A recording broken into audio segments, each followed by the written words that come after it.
বর্ষাকাল তো পুরো দমে চলে এসছে, তাই একটু ইলিশ না খেলে হয় বলো। তাই আজ বানিয়েছিলাম দুধ পোস্ত ইলিশ। এই অন্য ধরনের রেসিপিটা তোমরা কিন্তু একবার বানিয়ে দেখতেই পারো, হতাশ হবে না। প্রথমে কড়াইতে বেশ কিছুটা সর্ষের তেল গরম করে নুন হলুদ মাখিয়ে রাখা ইলিশ মাছগুলো হালকা লালচে করে ভেজে তুলে রাখবো।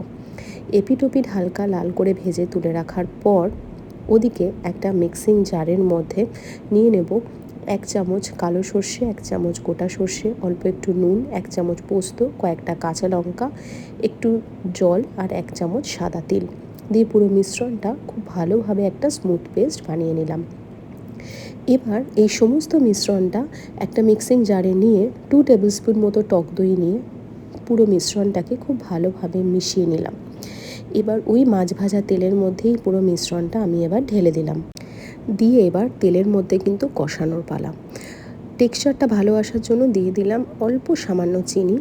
এবার বাটি ধোয়া জলের পরিবর্তে দিয়ে দিলাম এই বাটি ধোয়া দুধ। এই রান্নায় কিন্তু জলের ব্যবহার হবে না।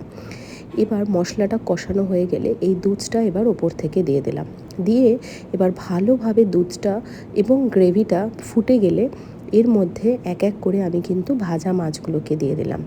দিয়ে খুব ভালোভাবে ফুটলে কম আঁচে এটাকে চাপা দিয়ে রান্না করব 5 থেকে 7 মিনিট মতো।